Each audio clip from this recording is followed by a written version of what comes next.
SNDP യോഗം general secretary Vellappally Natesan മാധ്യമപ്രവർത്തകനെ തീവ്രവാദി എന്ന് വിളിച്ചതിൽ പ്രതിഷേധം പടരുകയാണ്. വെള്ളാപ്പള്ളിയുടെ ദേഹത്ത് കരിയോയിൽ ഒഴിക്കണമെന്ന യൂത്ത് കോൺഗ്രസ് നേതാവിന്റെ പ്രസ്താവനയും രാഷ്ട്രീയ രംഗത്ത് ചൂടുപിടിച്ച ചർച്ചയാണ്. മുഹമ്മദ് ഷഹീദ് വിശദാംശങ്ങളുമായി ചേർന്നു. Shahid, good morning. ഈ പ്രതിഷേധം ശക്തമാവുന്നു. തീർച്ചയായിട്ടും വളരെ മോശമായ ഒരു പരാമർശമായിപ്പോയി എന്ന കാര്യത്തിൽ സംശയമേ വേണ്ട. അതങ്ങനെ ആളി കത്തിക്കൊണ്ടിരിക്കുന്നു. പിന്നെ ഈ കരിയോയിൽ പ്രയോഗമൊക്കെ പറഞ്ഞിട്ടുമുണ്ട്. എന്തായിരിക്കും സംഭവിക്കുക ഇന്ന്?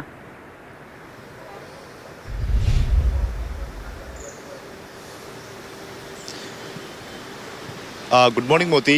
ശക്തമായ പ്രതിഷേധം ഇന്നലെ തന്നെ വിവിധ കേന്ദ്രങ്ങളിൽ നിന്നും ഉയർന്നിരുന്നു. അതായത് ഏറ്റവും പ്രധാനമായും യൂത്ത് കോൺഗ്രസ് തന്നെയാണ് രംഗത്ത് വന്നത്. ഈ ശ്രദ്ധേയമായ വെള്ളാപ്പള്ളി നടേശനുമായി ബന്ധപ്പെട്ട ഈ വിവാദങ്ങൾ കുറച്ചു കാലമായി അദ്ദേഹത്തിൻ്റെ വിവാദ പ്രസ്താവനകൾ ഉണ്ടാകുമ്പോഴും ഈ കോൺഗ്രസിൻ്റെ ഭാഗത്തുനിന്നും CPM തന്നെ മൃദു സമീപനം എടുക്കുന്ന വിമർശനം ഉണ്ടാകുമ്പോഴും കോൺഗ്രസിൻ്റെ ഭാഗത്തുനിന്നും ആ തരത്തിലുള്ള ശക്തമായ വിമർശനം വെള്ളാപ്പള്ളിക്കെതിരെ ഉയർന്നിരുന്നില്ല എന്നുള്ളതും ശ്രദ്ധേയമായിരുന്നു. പക്ഷേ ഇന്നലെ യൂത്ത് കോൺഗ്രസ് നേതാക്കന്മാർ, പ്രത്യേകിച്ചും കോഴിക്കോട് ജില്ലാ വൈസ് പ്രസിഡന്റ്, ഒപ്പം തന്നെ മലപ്പുറത്തുള്ള മറ്റൊരു നേതാവ് ഉൾപ്പെടെയുള്ള ആളുകൾ വെള്ളാപ്പള്ളിക്കെതിരെ ശക്തമായ വിമർശനവുമായി രംഗത്ത് വന്നു. വെള്ളാപ്പള്ളിക്കെതിരെ DGPക്ക് പരാതി നൽകി കോഴിക്കോട് യൂത്ത് കോൺഗ്രസ് ജില്ലാ വൈസ് പ്രസിഡന്റ്.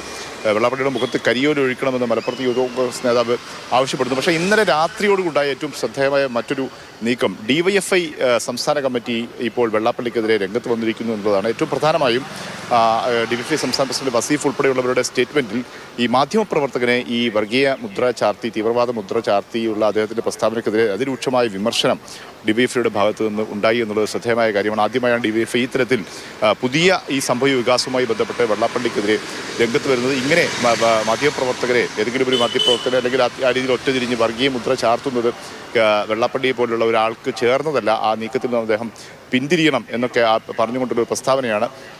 എന്നാൽ രാത്രി വൈകിയാണ് ആ പ്രസ്താവന വന്നത്. അതായത് CPMൻ്റെ ഭാഗത്ത് നിന്ന് CPM അതിനെ വെള്ളാപ്പള്ളിയെ തള്ളിപ്പറയാനോ വിമർശിക്കാനോ രൂക്ഷമായി ആ രീതിയിലുള്ള ഇടപെടൽ നടത്താനോ രംഗത്ത് വരുന്നില്ല എന്നുള്ളൊരു ആക്ഷേപം CPMനെതിരെയും സർക്കാരിനെതിരെയും മുഖ്യമന്ത്രിക്കെതിരെയും ഒക്കെ നിലനിൽക്കുമ്പോഴാണ് DYFI ഇത്തരത്തിലൊരു നീക്കവുമായി രംഗത്ത് വന്നിട്ടുള്ളത് എന്നുള്ളത് ശ്രദ്ധേയമാണ്. ഏതായാലും അത്തരത്തിൽ യൂത്ത് കോൺഗ്രസിൻ്റെ ഭാഗത്തും ഇപ്പോൾ DYFIയുടെ ഭാഗത്തു നിന്ന് വെള്ളാപ്പള്ളിക്കെതിരെയുള്ള പ്രത്യേകിച്ചും ഈ മാധ്യമപ്രവർത്തകരെ ഈ വർഗീയ മുദ്ര ചാർത്താനുള്ള, തീവ്രവാദ മുദ്ര ചാർത്താനുള്ള നീക്കത്തിനെതിരെയുള്ള രംഗത്ത് വന്നു എന്നുള്ളത് ശ്രദ്ധേയമാണ്. മറ്റൊരു പ്രധാനപ്പെട്ട കാര്യം, ഇന്നലെ ഇടതുപക്ഷവുമായി ബന്ധപ്പെട്ട് നിൽക്കുന്ന മുസ്ലിം സംഘടനകൾ, അതായത് കാന്തപുരം വിഭാഗം, ഇന്നലെ അവരുടെ നേതാവ് ഖലീൽ ബുഖാരി തങ്ങൾ ഇന്നലെ പ്രസ്താവനയുമായി രംഗത്ത് വന്നു.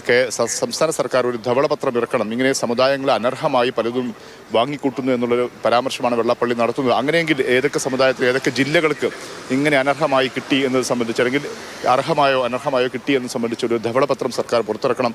എങ്കിൽ മാത്രമേ ഇത്തരം പ്രചരണങ്ങളെ ഇല്ലാതാക്കാൻ കഴിയുള്ളൂ എന്നുള്ള പ്രതികരണം ഇപ്പോൾ ഖലീൽ ബുഖാരി തങ്ങൾ കാന്തപുരം വിഭാഗത്തിൻ്റെ നേതാവിൻ്റെ ഭാഗത്തു നിന്നുണ്ടായിരിക്കുന്നു. ഇന്നലെ SKSS നേതാവ് സത്താർ പന്തലൂരും അതിരൂക്ഷമായ വിമർശനം മുഖ്യമന്ത്രിക്കെതിരെ നടത്തിയിരുന്നു. അതായത് നേരത്തെ വെള്ളാപ്പള്ളി ഇത്തരം വർഗീയ പരാമർശങ്ങളൊക്കെ നടത്തുമ്പോൾ അതിരൂക്ഷമായി ഇടപെട്ട മുഖ്യമന്ത്രി ഇപ്പോഴെവിടെ, അദ്ദേഹത്തിൻ്റെ വാക്കുകൾ എവിടെ എന്ന് ചോദിച്ചുകൊണ്ട് നിശിതമായ വിമർശനം ഒരു തരത്തിൽ സത്താർ പന്തലൂർ സംസ്ഥയിലെ ഈ സർക്കാർ അനുകൂല അല്ലെങ്കിൽ CPMുമായൊക്കെ ചേർന്ന് നിൽക്കുന്ന ഈ ഫ്രാക്ഷൻ്റെ നേതാവ് കൂടിയായ സത്താർ പന്തലൂരിൻ്റെ ഭാഗത്തു നിന്നുള്ള മറ്റൊരു പ്രധാനപ്പെട്ട കാര്യം, ഈ INL ഉൾപ്പെടെയുള്ള നാഷണൽ ലീഗ് ഉൾപ്പെടെയുള്ള സർക്കാരുമായി ബന്ധപ്പെട്ട് കിടക്കുന്ന അല്ലെങ്കിൽ LDFിൻ്റെ ഭാഗമായി നിൽക്കുന്ന രാഷ്ട്രീയ പാർട്ടികൾക്ക് പോലും ശക്തമായ വിമർശനം, അത് നേരിട്ട് പറഞ്ഞില്ലെങ്കിൽ കൂടി വെള്ളാപ്പള്ളിയെ ഇങ്ങനെ കയറൂരി വിടുന്നത് ഒരു കാരണവശാലും അംഗീകരിക്കാൻ കഴിയുന്നതല്ല. സർക്കാരും മുഖ്യമന്ത്രിയും ഇക്കാര്യത്തിൽ, പ്രത്യേകിച്ചും CPM ഇക്കാര്യത്തിൽ കൃത്യമായൊരു നിലപാടെടുക്കാതെ ഇനി മുന്നോട്ട് പോകാൻ കഴിയില്ല എന്നൊരു വിമർശനം അവരുടെ ഭാഗത്തു നിന്നും ഉണ്ട്. അവരുടെ ചില നേതാക്കൾ ഒരു പക്ഷേ ഇന്ന് പരസ്യമായ ആ കാര്യമൊക്കെ പറയാനുള്ള സാധ്യതയുണ്ട്. ആ തരത്തിലുള്ള വലിയ വിമർശനം CPMൻ്റെ അല്ലെങ്കിൽ പ്രതിപക്ഷ സംഘടനയുടെ ഭാഗത്തു നിന്നും സർക്കാരുമായി ചേർന്ന് നിൽക്കുന്ന രാഷ്ട്രീയ പാർട്ടികളുടെ ഭാഗത്തു നിന്നും മതസംഘടനയുടെ ഭാഗത്തു നിന്നും നമുക്ക് കാത്തിരുന്ന് കാണാം ഈ പ്രതിഷേധം ഏതറ്റം വരെ പോകും, എങ്ങനെയായിരിക്കും പ്രതിഷേധിക്കുക, പ്രതികരിക്കുക തുടങ്ങിയ കാര്യങ്ങളൊക്കെ നമുക്ക് നോക്കാം. മുഹമ്മദ് ഷഹീദാണ് വിശദാംശങ്ങൾ പങ്കുവച്ചത്.